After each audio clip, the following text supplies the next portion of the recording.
আসসালামু আলাইকুম। দেশের ও দেশের বাইরে সকল দর্শকদের শুভেচ্ছা জানিয়ে এগ্রিকালচার নিউজের একটি নতুন পর্বে শুভেচ্ছা জানাচ্ছি। আমাদের সাথে আছেন ডাক্তার মেহেদী হাসান স্যার। চলে এসেছি একটি নতুন খামারে। খামারটির নাম শিউলি অ্যাগ্রো। শিউলি অ্যাগ্রোর ঠিকানা এটি ঢাকা জেলা কেরানীগঞ্জ উপজেলা আটি বাজারের পাশে জয়নগর গ্রামে এই শিউলি অ্যাগ্রো প্রতিষ্ঠিত। চলুন বন্ধুরা, এই খামারে বেশ কিছু সমস্যা আছে, এই জন্য এই খামার মালিক ডক্টর মেহেদী হাসান স্যারও আমাকে ডেকেছেন। চলুন দেখি কি কি সমস্যা আছে, সমস্যাগুলো আইডেন্টিফাই করে ডক্টর মেহেদী হাসান কি কি পরামর্শ দেয় আমরা সেটা জানবো। যদি আমরা ব্যালেন্স ফুড না হয়, আচ্ছা অর্থাৎ খাবার যদি প্রোটিন সোর্স না থাকে, ঠিকমতো ক্যালসিয়াম না থাকে, সব ইমব্যালেন্স যদি আপনি ফুড খাওয়া যতই খাওয়ান না, আমরা যে খাবারটা যে নিচ্ছি ঠিক আছে আমি আপনাকে আমি লিখে দেবো কীভাবে খাওয়াবেন। না, আমার একটা কথা শুনেন, কারণ এই যে খাবারটা আমরা খাওয়াচ্ছে ঠিক আছে, পিঠ ডোবে আমাদের একটা চার্ট দিচ্ছি ঠিক আছে, যে কোনটা কত রোগ দিতে হবে ঠিক আছে, ওই চার্ট হিসাবে আমাদের খাওয়াচ্ছে কিন্তু ঠিক আছে, কিন্তু আমরা নিজের থেকে তো কোনো খাবার দিচ্ছি না কিন্তু। আচ্ছা ঠিক সকালে দুধ 100 লিটার আর বিকালে 50। আপনার 25টা গাভি আছে, আপনার 25টা গাভি থেকে আপনার কমপক্ষে দুধ হওয়ার কথা কমপক্ষে 300 লিটার, তাহলে আপনি মাত্র অর্ধেকে আছে। জি, অর্ধেক হলে তো আপনার ডেফিনেটলি লস হচ্ছে। হ্যাঁ এখন আমি দেখি কি কারণে লস আছে। গাভীর খামারটা সমস্যা, ওইটা দুধ পান করতে দিতে ওটা এখন গাব আছে গাও আছে। মাস আপনার 8-9 মাসে পড়ছে আর কি, 9 মাস প্লাস 9 মাস। এটা দুধের রেকর্ড কি? প্রথম বিয়ানে আপনার মনে করে 15-16টা পাইছি। এটা গেল, এটা বাচ্চাটা ফেলে দিচ্ছে। এটা সারিটাও মনে করেন বীজ দিচ্ছি আর কি, এখনো চেক দেওয়া হয় নাই। এটা দুধ তো আপনার 15 লিটার দিতে হবে। বীজ দেখে বীজ সারাদিনে দেখা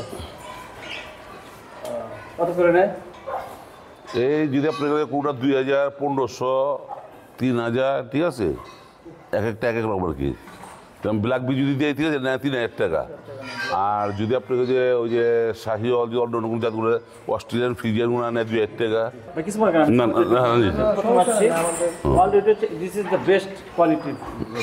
ফ্রিজিয়ানের উপর আর কোনো গরু নেই, না ফ্রিজিয়ানের উপর আর কোনো গরু নেই। না আপনি এটার মধ্যে যা দিবেন ফ্রিজিয়ান ছাড়া, তাহলে সেটা হলো আপনি নিচের দিকে চলে গেলেন।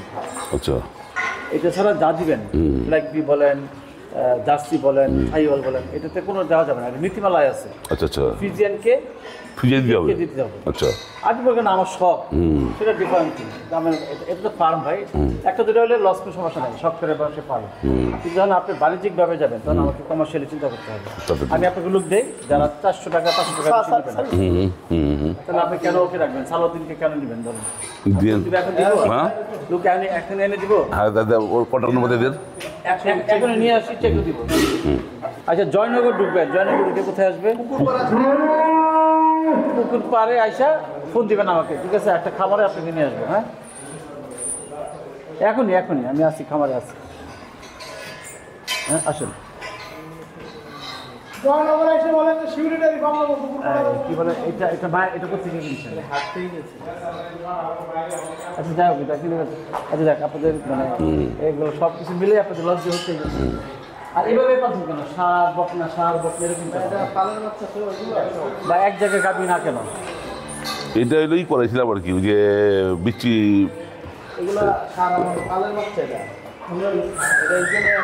এটা মা কোথা থেকে আসছে? এটা কোথা থেকে আনছেন গরু? এটা তো দেখা যাচ্ছে। হ্যাঁ এটা ওই যে কি বলে গির, গির। এটার মা হইলো আপনার গেলে যে ওই সামনে। সামনে ঘরে হচ্ছে।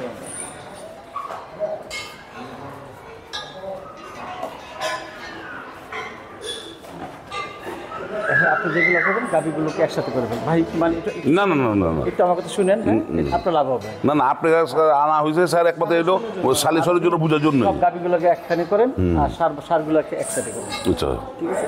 এটা করে দেবেন, তাহলে এটা করবেন। আর বকনা কিনবেন না, কারণ হলো কেন? না, এই বকনাটা এটা হাটে গেছিলাম না, দেখতে খুব ভালো লাগছে, এই কারণে আসছিলাম। কোয়ালিটি বকনা কিনতে হবে। হ্যাঁ, এটা কি কলিফুল না? এটা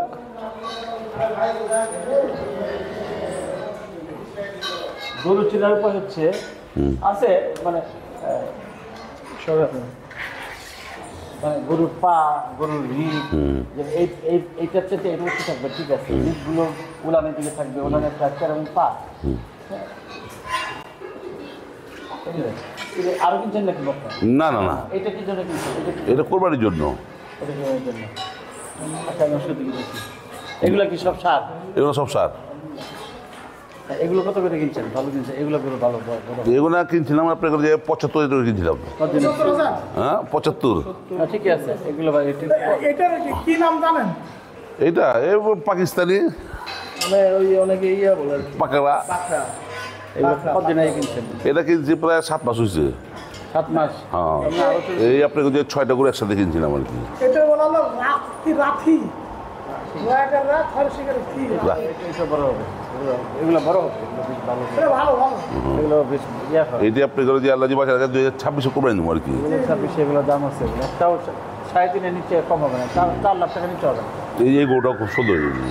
এটা সুন্দর হবে, এটা 4 লাখ টাকা নিচে হবে। এবছর কুরবানির সময় আল্লাহর এক পাশে গরু আর এক পাশে টাকা দিতে হবে। তাই পানি দেন। মাম একটা বোতল নিয়ে আইতে কোন। মাম বোতল। এক্সিলেন্ট। বুঝছেন? বাচ্চাদের এভাবে এক্সিলেন্ট দিচ্ছেন না। আলাদা রাখছি। দুধ খাওয়ান কিভাবে? এই আলাদাই খাওয়ায়। কিভাবে খাওয়ান? ওই ফিটার আছে। Very good. সুবিধা কি জানেন?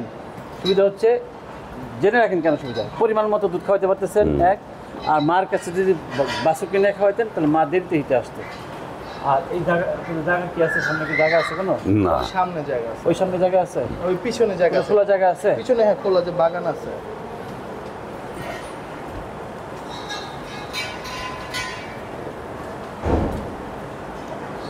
আমার একটা করে বলেন, একটু বুঝতে বলতে।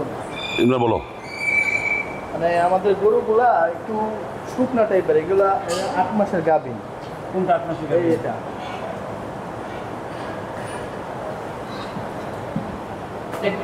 হ্যাঁ হ্যাঁ হ্যাঁ, এই অবস্থা কেন?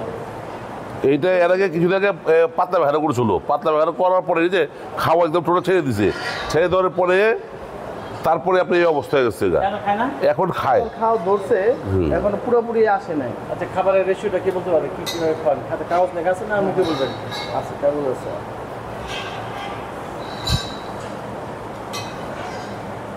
এইটা গাবি, এটা দুধ কত হয়? এইটা হ্যাঁ পেন্ডেক। এইটাও আপনার এগুলো যে 17টা 18টা। ভালো আছে। হুম এইটা মনে করেন আপনি এগুলো যে 13টা 14টা দেয়। আর এইটা আপনি গেল যে 17টা 18টা। এটা এটা মনে হয় ভালো না। এইটা নতুন গরুটা কিনছি, এটা 2,60,000 দিয়ে, ঠিক আছে। কেনার পরে আপনার মাসে খালি রকম আপনি এগুলো যে দুধ খুব ভালো দিত। এই 17টা 18টা পর্যন্ত লাস্ট পানিয়েছি। পানানোর পরে আপনি গেলো যে এই ফোম খাইছিল, ঠিক আছে, ম্যাট খেয়ে ফেলছে খাওয়ানোর। হ্যাঁ পেট ফুলে না না, শুধু বাথরুম করে। একদিন লুজ মোশন হয়, একদিন ভালো হয়। এখনো? হ্যাঁ এটা তো আরো সমস্যা। এই থুতা নিচে পানি কবে আসছে? এই থুতা নিচে পানি কবে? এটা আসছে সপ্তাহখানিক হয়েছে। কোন ট্রিটমেন্ট দেন নাই? হ্যাঁ দিছি। কি ট্রিটমেন্ট দিচ্ছেন? ওই 4 তলায় কাছেন। জানা না কি কি চিকিৎসা দিচ্ছে শুনি একটু। আনন্দ ভাই একটু কি চিকিৎসা দিচ্ছে? এখন মনে করেন দুধ তো নাইগা, এখন গরুর অবস্থা খারাপ। কালকা ওই যে ডাক্তার পিন্টু ভাইরে বললাম যে ভাই আমার তো গরুর তো অবস্থা খুব খারাপ, ঠিক আছে, এটা কি করা যায়? উনি আমার বলে সেল করে ফেলে। দেখো, তুমি তো ওষুধ বিক্রি করো, এদিকে আসো। হ্যাঁ এই যে বাহের নামটা এটা এটা এটা এটা থুতা নিচে পানি, এটাকে এইটুকু ট্যাবলেট খাওয়াইছে। এখন নৌকা যদি নৌকায় পানি উঠে, আপনি খালি পানি উঠতে থাকে পানি দিবা, নাকি নৌকা পানি ফুটা বন্ধ করবা? ফুটা বন্ধ করতে হবে। ফুটা বন্ধ করতে হবে। ভাই এটা হচ্ছে, এগুলোর নাম হলো বটল জগ। থুতার নিচে পানি, হ্যাঁ বটল জগ বলে। এই যে পানি অর্থাৎ যদি প্রচণ্ড উইকনেস, যদি আপনার মানে অর্থাৎ খুব উইকনেস থাকে, লিভার ফ্লুক থাকে, কলিজার মধ্যে লিভার ফ্লুক থাকে, তাহলে তার ইয়াতে সমস্যা হয়, পানি এসে পড়ে। তার এখানে ডেফিসিয়েন্সিগুলোর কারণে এখানে ইয়ে হয়, আয়রন ডেফিসিয়েন্সি হয়, ভিটামিন বি ডেফিসিয়েন্সি হয়, এই কারণে। এই জন্য এডিকুল খাওয়ালে সাময়িকভাবে পানিটা কমে গেল, কিন্তু যে রোগটা সেটা রয়েই গেল। এডিকুল কমাতে দুধ চলে গেছে, এডিকুল ট্যাবলেট খাওয়াতে দুধ চলে গেছে। দুধ তো নাই না, দুধ নাইগা বাচ্চা পেটে না, এটা তো কাঁচি ছিল, অল্প কয়েকদিন হয়েছে দুধ কমে গেছে। দেখে না জানাতে কারণে এডিকুল খাওয়াইছে। এখন এইগুলো দুধ আনা কি খুবই মানে সহজ হবে, খুব ভেরি কঠিন। ট্রিটমেন্ট দিচ্ছে দেখি, এদিকে ট্যাবলেট খাওয়াইছে খালি, আর লেখে নাই। আপনারা বললাম যে ইয়ে রাখেন পরে ওই দৌড়তে গেল দেখো বটল তো তাহলে? মিজান নেই, নিয়ে গেলো। মিজান পানি আনতে গেছে, আমি বললাম পানি আনতে আনতে পাঠাই। আর সবচেয়ে বড় কথা স্যার এদের অনেক প্রচুর বাথরুম করে, আর বাথরুম অনেক গন্ধ। টিমিউশিত কবে খাওয়াইছেন? এই 4-5 দিন হয়েছে। 4-5 দিন হয়েছে, কৃমিটা পরে করাইছে কি আবার। কি ট্যাবলেট খাওয়াইছেন? কোন কি ট্যাবলেট দিচ্ছেন? ট্যাব দিছিলে? হ্যাঁ ট্যাব দিছিলে? হ্যাঁ। কি পরিমাণ কি দিছিলে? আমি একটু বলতে যাচ্ছি, দেখেন এটা হচ্ছে এটা হচ্ছে বটল জগ, নিচে ধরেন। হ্যালো, এটা আমি বড় হচ্ছে বটল জগ, আর ট্যাবলেট দিচ্ছে এডিক্টেড। এটাতে যে আমি বলবো যারা ডাক্তার না তাদেরকে যারা চিকিৎসা করলে এরকম ভুল ট্রিটমেন্ট হবে। এটা তার সঙ্গে তুলে দিলাম, যারা ডাক্তার ছাড়া চিকিৎসা করে এই ভুল ট্রিটমেন্ট হবে। কি দিয়েছেন নাইট্রোনিক? কত দিচ্ছে? আর কোনো ওষুধ দিচ্ছে? না আর কিছু দেয় না, লিভার টনিক চলতেছে। এটা ভালো, ঠিক আছে, যেটা ভালো দিচ্ছে। কাল কাজে ওষুধ লেখা যেটা ওষুধটা কই? মিজান ভাই আগে স্লিপটা আপনার এটা কি বান্দাস একটা? এইটা এইরকমই স্যার, এইটা হইলো এই 15টা 16টা দুধ দিতে, ঠিক আছে? এটা বাথরুম হয়েছিল প্রচুর, ঠিক আছে? আমার পুরো খামারে যতগুলো গরু আছে, ঠিক আছে, সব বোনা মনে করেন আমার বাথরুম চালু হয়েছিল, ঠিক আছে? এই বাথরুমের কারণের মধ্যে, ঠিক আছে, মনে করেন আজকে 1 মাস পরে এখন মোটামুটি ঠিক হয়েছে, ঠিক আছে? তারা সাহেব আসছেন? আপনার নাম কি বললেন? সিউলিয়াগ্রো। শিউলি একদম নাম কি নাম বলবেন? ভাই খেলা কোনটা করে এটা? এটা কি বান নষ্ট? না, বান ঠিক আছে, আর ঠিক আছে এখন? বান ঠিক আছে, কিন্তু স্যার মনে করেন আপনাকে যে এখন বাথরুম কমছে, ঠিক আছে, কিন্তু দুধ আর নামতেছে না। এই যে এই গরু যত বড় গরু আছে প্রায় গরুগুলোই একই অবস্থায় আছে গা, মানে সবগুলো একসাথে পাত্র বায়না করছে। একসাথে একদম। এটা হচ্ছে ডিউ টু খাবার কার কাছে কিনা না, খাবার কিনে এলো সজীবের থেকে। মানে এটা হচ্ছে খাবারের কারণে। একটা বিয়ে বাড়িতে গেলে দেখেন না একসাথে একজনে পাতলা বাগান হলো, এটাকে ধরা যাবে না। কিন্তু যদি 20 জনে পাতলা বাগান হয় তাহলে বুঝতে হবে খাবারে ওই সালমোনেলা ছিল, অর্গানিজম ছিল, মানে এরকম কিছু ছিল যেটা যে কারণে ব্যাকটেরিয়া ছিল, যে কারণে পাতলা বাগান হচ্ছে। খাবার যদি এরকম ভাঙ্গাস থাকে, খাবার যদি অনেক দিনের খাবার থাকে, যে পরিমাণ ক্ষতিটা হয়েছে দেখেন সবগুলো গরুকে আপনি এরকম করছেন। সুতরাং তাকে আপনি কেয়ার, তাকে সাবধান করবেন যেন ভবিষ্যতে যেন সে এই ধরনের খাবার না দেয়। মার্বো বেড ছিল আর এলার বেড ছিল। কী জন্য? ওই যে পাতলা পায়খানার জন্য। এইটাই। কারণ বন্ধু হিসেবে পাতলা বাগান না না, না না আমি দেই নি কালকে, কারণ আমি আপনার বলছি আসার জন্য। এখনো কি পাতলা বাগান আছে? এখন করে নরম। স্যার পায়খানা এটা কার্পেট চাবাইটা। এখন তো কার্পেটটা ওদের সরাই ফেলছি। আর এগুলো এগুলো কি ওটা কি? এগুলো এলে আপনি গেল যে গাবি গুঁড়া, ঠিক আছে, চেক দেওয়া হয়নি এখনো, ঠিক আছে, কিন্তু দুধ দিয়ে স্যার বাড়ি খাইছে, ঠিক আছে।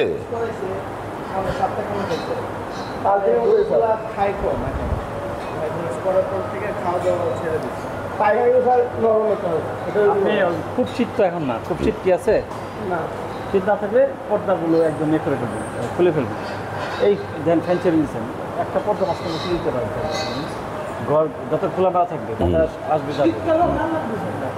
এই ঘর শুকানোর জন্য দিচ্ছি, ঘষু করবি। আপনি এটা খুলে ফেলবেন। মেশিন আছে? রাত্রে একটু শীতটা খুশি খুলে একটা খুলে দাও, যত পৃথিবীর যত খামার আছে কোনো খামারই কিন্তু এয়ার টাইট না, মানে বাতাস ঢুকতে পারবে। আর এগুলো কিন্তু শীত সহিষ্ণু, মানে ঠান্ডা সহিষ্ণু, ঠান্ডাই ওদের জন্য পারফেক্ট। আর গরম হইলে তার মানে এই ঠান্ডা তার জন্য কিছু না, তাহলে এগুলো খুলে দেবেন। না হলে অন্তত একটা খুলে দেন, বাতাস জন্য পাওয়া। আচ্ছা, আমি আপনাকে যারা বলছি যারা ট্রিটমেন্ট দিতে হবে ডাকছি হলো ওনার কাছ থেকে। ভাই খামারের লাভ হচ্ছে যদি আপনি যদি ডিজিজ কম হয়, লাভ লসটা তখনই হয় যখন আপনার রোগ বেশি হবে, জি জি, ঠিক আছে? খাবারে একটা গরুকে 8 কেজি খাবার দেওয়ার কথা, এখানে 12 কেজি দিচ্ছেন, লস, ঠিক না? একটা বাছুরকে সারাদিনে বডি ওয়েট অনুযায়ী দুধ মানে দুধ খাওয়ানোর কথা, ধরেন 4 থেকে 5 লিটার, তারে খাওয়াচ্ছে 7 লিটার 8 লিটার, ওখানে লস, ডাক্তারি পয়সা লাগছে লস। বছরে যদি বাচ্চা না ধরে তাহলে হচ্ছে লস। জি। আর বীজ দিতে সরকারি এআইটিরা 400 টাকা বা 500 টাকা নেয়, রাইট? আইসা দিচ্ছেন 3000 টাকা, 2500 টাকা, 2000 টাকা। এই জন্য শোনার সঙ্গে সঙ্গে আমি এক দেরি করি না। স্যার খাতা দেখেন স্যার, আমি দেখছি স্যার কি ছবি উঠেছি। এবং সে যে আমি তাকে ধরবো খুব শিগগিরই, আমি একদিন ধরতে চাইছিলাম, এখন এরও ধরবো এই কারণে ভাই, তার আমি মাইন্ড করেন না, মানে তাকে আমি ধরার জন্য ধরবো না, সে আপনাদের মতো খামারিদেরকে ক্ষতি করতেছে এবং বাংলাদেশের ক্ষতি করতেছে। এই যে স্যার দিছে বুঝছেন, মানে সে আসলে ইন জেনারেল মাস পিপুলকে সে নষ্ট করে ফেলতেছে, তার জেনারেশনই চেঞ্জ করে ফেলতেছে, মানে এর একটা জাত, এই জাতটাকে তারা চেঞ্জ করে ফেলতেছে। এটা হচ্ছে এই জন্য তাকে আমি খুব শীঘ্রই তারা মোবাইল করে তার সিস্টেম সাবধান করে দেবো। আর অনেক জায়গায় পাইছি, অনেক জায়গায় আমি তাকে পড়াই স্যার নিজের চোখে খাতা দেখে ওই যে সিমেন্টের খাতা আছে স্যার। আমরা একটু বসি, তারপর আপনি আচ্ছা আচ্ছা আচ্ছা কোনটা এই মোল্লা মাশাআল্লাহ, আলহামদুলিল্লাহ, অনেক চমৎকার সুন্দর একটি ফার্মে তো কিছু সমস্যা থাকবে, এই সমস্যাগুলো সমাধানের জন্য তো আমরা এসেছি। আমাদের ডাক্তার মেহেদী হাসান স্যার আছে। ডাক্তার মেহেদী হাসান স্যার এই খামারের বাকি কি কি সমস্যাগুলো আছে, কি কি আইডেন্টিফাই করে, কি কি সেটা দেখার জন্য আগামী পর্ব পর্যন্ত অপেক্ষা করতে হবে। তাই আগামী পর্ব দেখার আমন্ত্রণ জানিয়ে শেষ করছি। আল্লাহ হাফেজ। যারা নতুন ভিউয়ার্স হিসেবে দেখছেন তাদেরকে বলবো আমার চ্যানেলটাকে সাবস্ক্রাইব করুন। এই ভিডিওটা কিন্তু আমার ফেসবুক পেজ কৃষক খামারের গল্প, সেখানেও আপলোড করা হবে। সবাই ভালো থাকুন, সুস্থ থাকুন, সুন্দর ও শুভময় হোক আপনার আগামী দিন। আসসালামু আলাইকুম। তোমরা দেশের আসল নায়ক, বলবে বিশ্ববাসী।